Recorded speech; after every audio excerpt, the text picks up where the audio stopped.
My name is Heather Mumm. My player name is sapphiRe.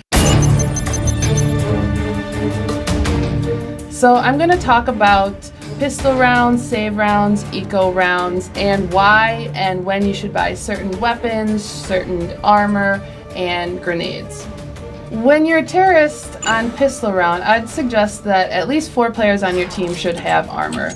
Your opponents are going to have P2000s or Deagles on the counter-terrorist team, so having armor is going to help keep you alive for longer. However, I'd suggest that at least 1 player should have grenades. It's going to help allow you to have more versatile strats. A good grenade to have is a smoke grenade. You could smoke down in this middle area here, and this is going to help protect you from some Deagles waiting on the other side. You'll be able to get up the catwalk quickly. If you have a flash, it's going to help your team enter into the site. So it's really important for 1 player to at least have a few grenades to allow you to have more strat options, and the rest of your team can have armor, and that's going to keep you alive for longer. As a counter-terrorist on your pistol round, you're going to do a few things different than you would on the terrorist side. The default gun for terrorists, which is a Glock, isn't going to kill you in 1 shot.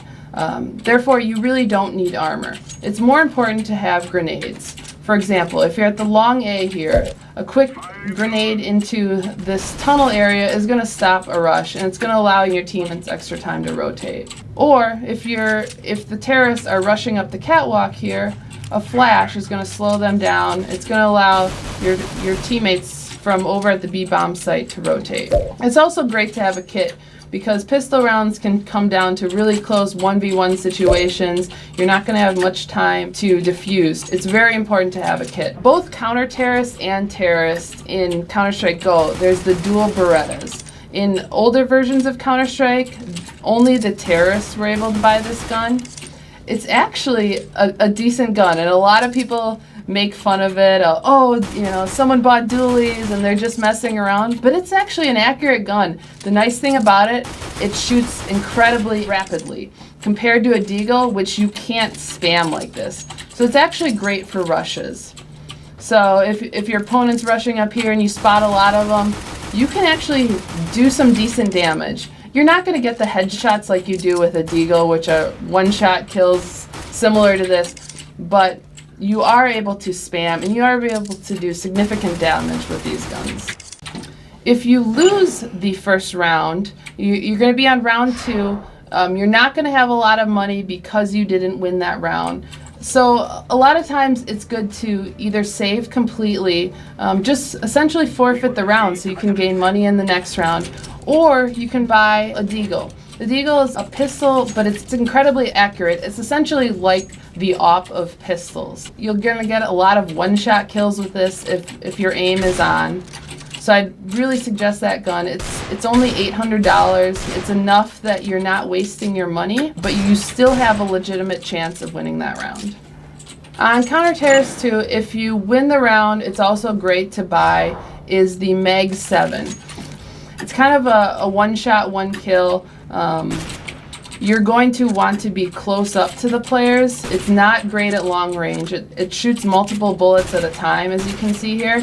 So you're going to want to play it in close corners. Maybe you can get in this corner and wait for your opponent. You really don't want to make these long range shots because it's not going to be accurate. You can see the bullets are coming down here even though you're aiming higher.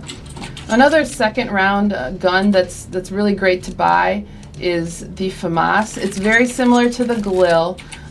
It has a different aspect though in that it has both a burst fire and an automatic mode.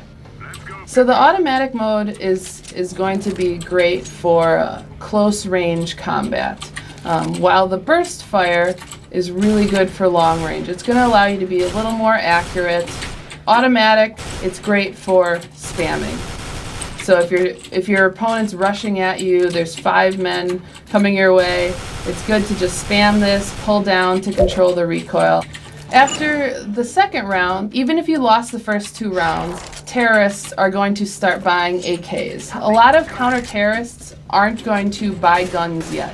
That's because they're going to stick with their SMGs, they're going to stick with their FAMASs or their pistols. So an AK gives you a legitimate shot at winning the round. It's essentially a headshot machine. It's also got a great chance of a one shot, one kill. It's a lot more accurate than any of the SMGs. So it's a great third round weapon. It's also a great weapon for the rest of the match, essentially.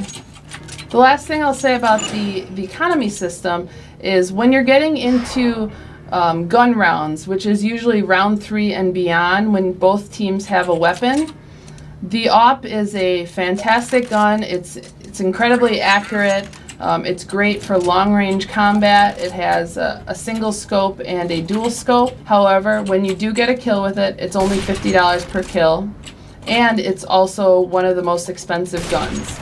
So you're not going to want to have many of these on your team. You're going to want 1 or 2 per team at most. The other guns you should have will be on a counter-terrorist team. You're going to want the M4, which it's going to give you slightly more money per kill, $300 compared to $50 with the AWP, but it's not as great for long-range combat. However, it's fantastic for stopping rushes.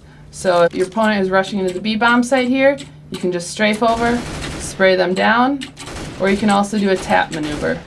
So by tapping, you're going to be a little more accurate than you would spraying because you can control the recoil.